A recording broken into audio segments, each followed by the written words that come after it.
Hello बच्चों, केमवर्ड में बेटा आपका स्वागत है। आज हम लोग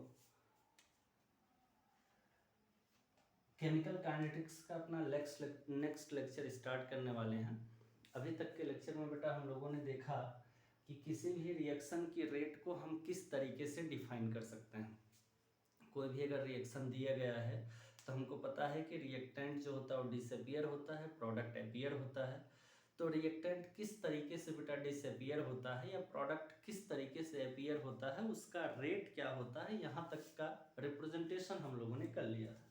आज हम लोग सीखेंगे बेटा कि अगर रिएक्शन में रिएक्टेंट और प्रोडक्ट का नंबर ऑफ मोल गिवन हो, if number of moles of reactant and product is given। अगर बेटा नंबर ऑफ मोल गिवन हो रिएक्टेंट और प्रोडक्ट का, तब हम रेट ऑफ रिएक्शन को कैसे रिप्रेजेंट करेंगे जरा देखना। जैसे मान लो अपने पास कोई एक रिएक्शन है N1A गिव्स N2B, ये कोई अपने पास रिएक्शन है। हमको पता है बेटा कि A क्या है, रिएक्टेंट है, इसको डिसअपियर होना है टाइम के साथ। B क्या है, प्रोडक्ट है, इसको अपीयर होना है टाइम के साथ। तो जैसा हम लोग रेट ऑफ रिएक्शन अभी तक रिप्रेजेंट करते आए हैं, हम रेट ऑफ रिएक्शन को कुछ उस जैसा ही रिप्रेजेंट करेंगे। मतलब रेट ऑफ रिएक्शन हो गया बेटा dx/dt। उसके बाद हमें पता है कि d concentration of change of A मतलब reactant with respect to time. हमें पता है कि रिएक्टेंट डिसअपियर होता है, इसलिए इसके आगे कौन सा साइन लगा देते हैं बेटा, माइनस साइन। और ये इक्वल होता है, जितना ये डिसअपियर होगा उतना बी अपीयर होगा। इसका मतलब total change in concentration of B मतलब कि product with respect to time. हमें पता बेटा ये अपीयर होता है, इसलिए यहाँ पे कौन सा साइन लगा देते हैं लल्ला, plus sign.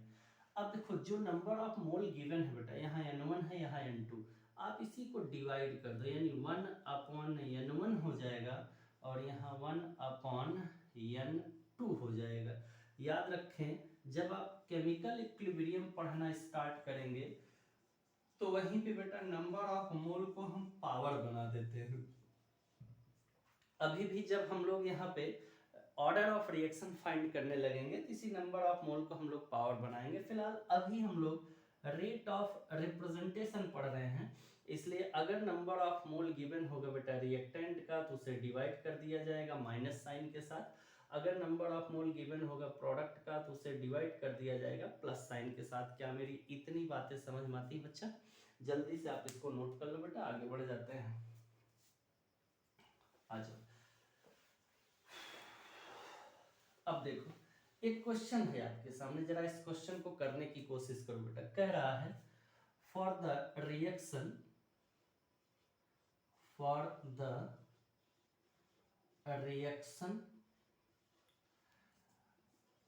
twice N2O5 gives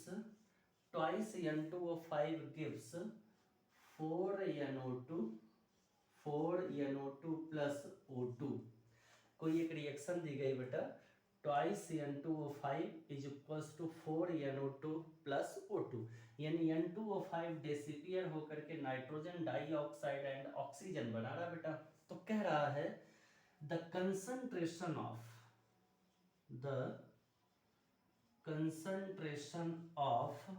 NO2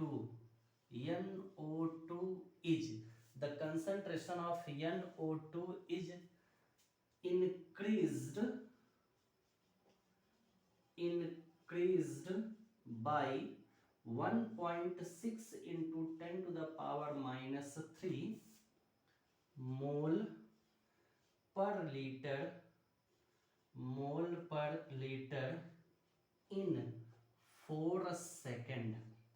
कह रहा बेटा कि NO2 जो बन रही है इसका कंसंट्रेशन बढ़ रहा है पर 4 सेकेंड, हर चौथे सेकेंड में कितना बढ़ रहा है, 1.6 into 10 to the power minus 3। तो कह रहा है इन 4 सेकेंड, 4 सेकेंड में बढ़ रहा है बेटा, तो then rate of reaction, then rate of reaction will be, तो कह रहा है रेट ऑफ रिएक्शन कितना होगा। अब समझना जरा ध्यान से, एक रिएक्शन दी गई है हमको, कह रहा है for the reaction twice N2O5 gives 4 NO2 plus O2, जिसमें से बेटा बन क्या रहा है NO2, NO2 कितना बन रहा है, तो हर चौथे सेकंड में NO2 इंक्रीज कितना हो रहा है बेटा 1.6 इंटू 10 टू द पावर -3। चलो करके देखते हैं, रेट निकालने बेटा, रेट लिखते हैं, rate is equals to 1/4 D concentration of NO2 upon dt। देखना अच्छा, यहाँ कौन सा साइन लगाएंगे हम लोग बेटा, प्लस साइन। अब आप कहोगे सर प्लस साइन क्यों लगाएंगे, क्योंकि बेटा NO2 प्रोडक्ट है, प्रोडक्ट हमेशा पॉजिटिव साइन के साथ, क्योंकि वो अपीयर होता है, उसका कंसंट्रेशन बढ़ रहा होता है। आ जाओ बेटा देखो, अब देखो NO2 का कंसंट्रेशन कितना बढ़ रहा है, तो आप कहेंगे सर ऐसा, यहाँ 1/4 तो फार्मूले से ही रहा, मल्टीप्लाइड बाई NO2 का कंसंट्रेशन क्वेश्चन में दिया गया है 1.6 into 10 to the power -3 upon कितने सेकंड में बढ़ रहा है बेटा, 4 सेकंड में, यानी हमने यहाँ पे कितना कर दिया, 4 कर दिया। क्या मेरी इतनी बातें समझ में आती बेटा। जैसे ही आप इसको सॉल्व करेंगे, जरा ध्यान से देखना बेटा, ऊपर कितना है 1.6 इंटू 10 टू द पावर -3 और नीचे आपका आ जाएगा बेटा 4 4 जा 16, ये आ गया आपका 16। आप जरा ध्यान से देखो बेटा, तो ये 16 से 16 कैंसिल आउट हो जाएगा और आपका आ जाएगा 0.1 इंटू 10 टू द पावर -3, और जैसे ही पॉइंट को आप इधर लेकर के जाएंगे बेटा, तो ये कितना हो जाएगा 1 इंटू 10 टू द पावर -4। ये रहा आपका आंसर। उम्मीद करता हूँ बेटा आपको ये क्वेश्चन समझ में आया होगा। आगे बढ़ जाए, आ जाओ बेटा। अब हम ये देखते हैं कि वो कौन कौन से फैक्टर हैं जो रेट ऑफ रिएक्शन को अफेक्टेड कर सकते हैं, यानी हम कह सकते हैं कि फैक्टर्स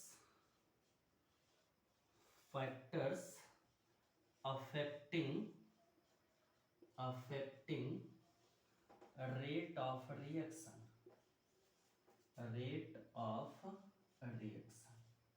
जाओ बेटा, देखते हैं कि वो कौन कौन से फैक्टर हैं जो रेट ऑफ रिएक्शन पर इफेक्ट डाल सकते हैं। और सबसे पहले फैक्टर की हम बात करेंगे कंसंट्रेशन ऑफ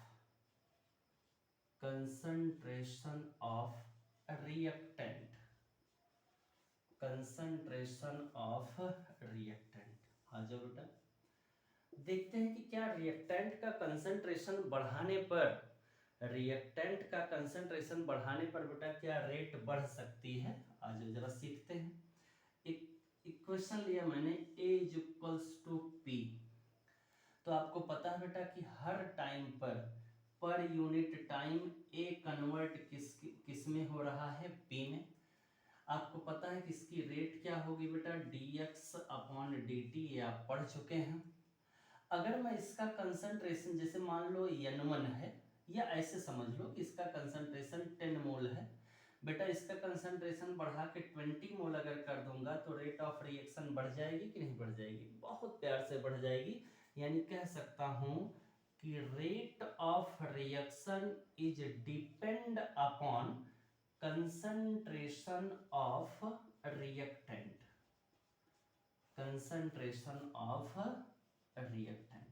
अगर बेटा रिएक्टेंट का कंसंट्रेशन बढ़ा दिया जाएगा तो हमेशा रिएक्शन की रेट क्या हो जाएगी, बढ़ जाएगी। आ जाओ बेटा दूसरे फैक्टर की बात करें, नंबर 2। दूसरे फैक्टर की बात करें बेटा, तो दूसरा फैक्टर अपना निकल के आता है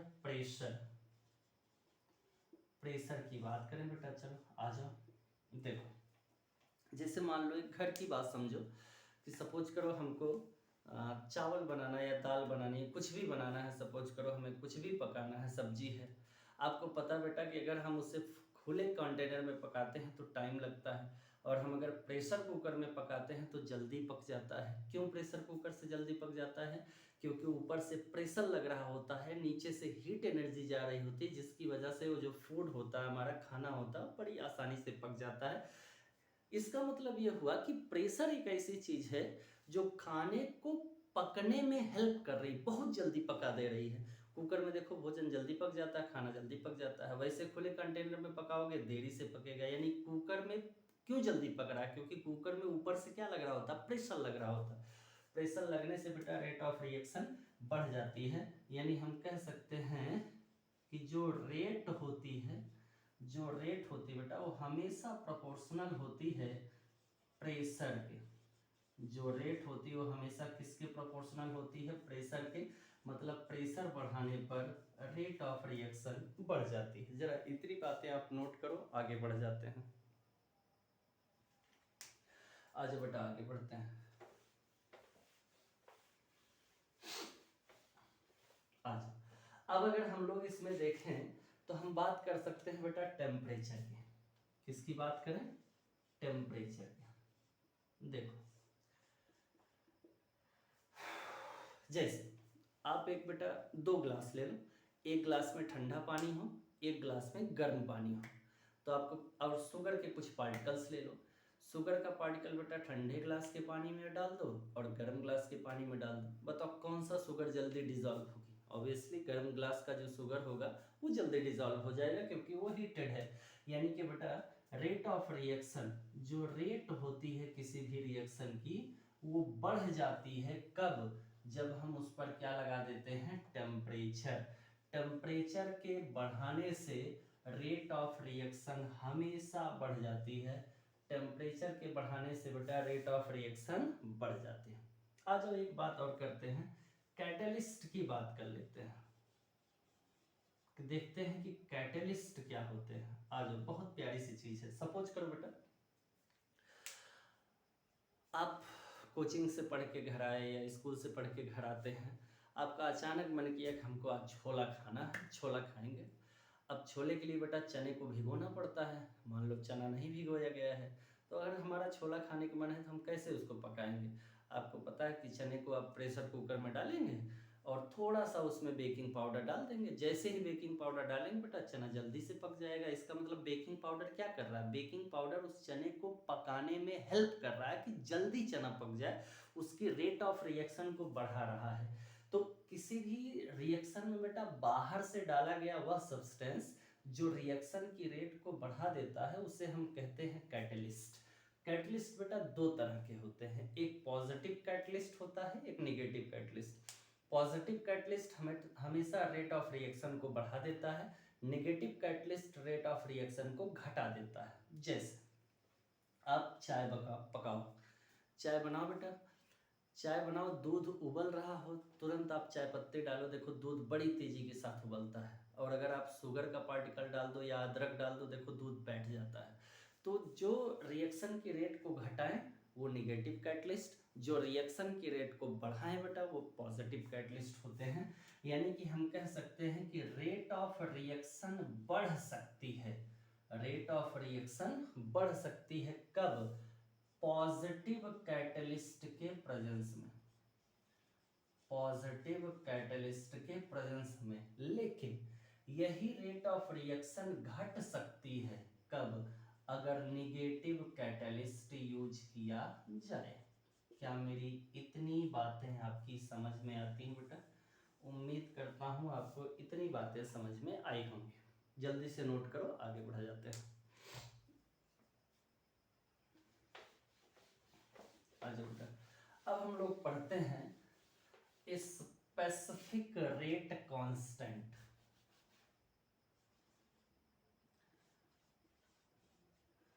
specific rate constant, specific rate constant पढ़ते हैं बेटा। देखते हैं कि स्पेसिफिक रेट कांस्टेंट होती क्या है। बहुत प्यारी सी चीज है, आप आराम से पढ़ सकते हैं। देख बेटा, कोई एक रिएक्शन लिया हमने, A = P। हमने आपको पहले दिन बताया था बेटा कि अगर टाइम 0 है तो A का, मान लो इसका कंसंट्रेशन हमने स्मॉल a मोल ले रखे हैं, तो बेटा इसका कंसंट्रेशन कितना होगा? 0। प्रोडक्ट हमेशा जीरो होगा बेटा अगर टाइम जीरो हुआ। क्यों? क्योंकि अगर टाइम जीरो है तो इसका मतलब अभी भी ये जो रिएक्टेंट है बेटा अभी रिएक्शन करना स्टार्ट नहीं किया है, तो प्रोडक्ट का कंसंट्रेशन कितना होगा बेटा? जीरो। अब अगर इस टाइम को बढ़ा करके हमने कर दिया स्मॉल टी, किसी टाइम स्मॉल टी में हमने देखा कि बेटा प्रोडक्ट कितना मोल बन गया? x मोल। अब प्रोडक्ट कितना मोल बना? x मोल। प्रोडक्ट किस में से बनेगा? रिएक्टेंट में से। रिएक्टेंट कितना लिया गया है? स्मॉल a लिया गया है। स्मॉल a में से x निकल गया तो कितना बचा बेटा? a minus x। क्या इतनी बातें समझ में आती है बच्चा? आ जाओ इसकी रेट लिखते हैं। रेट इज इक्वल्स टू और यही रेट किसके बराबर होगी बेटा? dx अपॉन dt के। आपको पता है कि ये हमेशा और हमेशा प्रोपोर्शनल होगी कंसंट्रेशन ऑफ रिएक्टेंट यानी a माइनस x के। तो देखो बेटा कंसंट्रेशन ऑफ रिएक्टेंट का कंसंट्रेशन कितना बचा? पहले तो a था, a में से x निकल गया तो बचा कितना? a minus x। तो रिएक्टेंट कंसंट्रेशन का मैंने यहाँ रख दिया। अच्छा चलो इसको मैं हटा के पहले ऐसे लिख देता हूँ, कंसंट्रेशन ऑफ a। अब a का कंसंट्रेशन मैं लिखूंगा बेटा तो देखो a का कंसंट्रेशन क्या हो जाएगा? dx upon dt is proportional to. a का कंसंट्रेशन मुझे लेना है तो यहाँ पे मैं क्या कर देता हूँ? a माइनस एक्स, क्योंकि a का कंसंट्रेशन कितना बचा है? a minus x. बेटा यहाँ से प्रोपोर्शनैलिटी को हटा देता हूँ, क्या आएगा? dx अपॉन dt जो इक्वल्स टू, आपको पता है प्रोपोर्शनैलिटी को हटाएंगे तो कोई एक कांस्टेंट k आ जाएगा। यहाँ आ गया बेटा a माइनस एक्स। इसी k को हम क्या कहते हैं? इसी k का क्या नाम है बेटा? Specific rate constant. इसी k का क्या नाम है? Specific rate constant. क्या इतनी बातें समझ में आती है बच्चा? नोट करो, आगे बढ़ जाते हैं। आज बेटा चलो हमारे पास स्पेसिफिक रेट कांस्टेंट आया, उसे हम k से रिप्रेजेंट करते हैं। जरा समझना इस बात को। हम बात करें स्पेसिफिक रेट कांस्टेंट की तो dx upon dt is equals to k into a minus X, यही है हमारा स्पेसिफिक रेट कांस्टेंट। अब देख जरा ध्यान से बेटा कि अगर मैं a माइनस एक्स को 1 कर दूं, ये माइनस एक्स को क्या कर दूं बेटा? 1 कर दूं, यानी इसको यूनिटी ले लो। अगर मैं इसको 1 कर देता हूं तो dx अपॉन dt किसके बराबर हो जाएगा बेटा? k के। अगर कंसंट्रेशन 1 हो जाए तो dx अपॉन dt किसके बराबर हो गया बेटा? k के बराबर हो गया, यानी यूनिटी हो गई। अगर कंसंट्रेशन 1 हो गया, कंसंट्रेशन में कोई चेंज नहीं है, तो इसका मतलब रेट ऑफ रिएक्शन हमेशा क्या रहेगा बेटा? कांस्टेंट रहेगा, उसमें कोई चेंजिंग नहीं आएगी। अगर कंसंट्रेशन नहीं बदल रहा है तो रेट ऑफ रिएक्शन हमेशा क्या होगा? कांस्टेंट होगा। क्या इतनी बातें समझ गए बेटा? और इसी रेट ऑफ रिएक्शन को हम लोग प्यार से कहते हैं स्पेसिफिक रेट ऑफ रिएक्शन। बेटा वैसे तो इस के को हम कहते हैं रेट कांस्टेंट, इस के को क्या बोलते हैं बेटा? Rate constant. अगर कंसंट्रेशन 1 हो जाएगी तो इसी के को किस नाम से पुकारेंगे? Specific rate constant. उम्मीद करता बेटा इतनी बातें आपकी समझ में आ गई होंगी। कल हम लोग नेक्स्ट लेक्चर में पढ़ेंगे कि रेट कांस्टेंट किस तरीके से अफेक्टेड होता है। तब तक के लिए आप पढ़ते रहें। All the very best.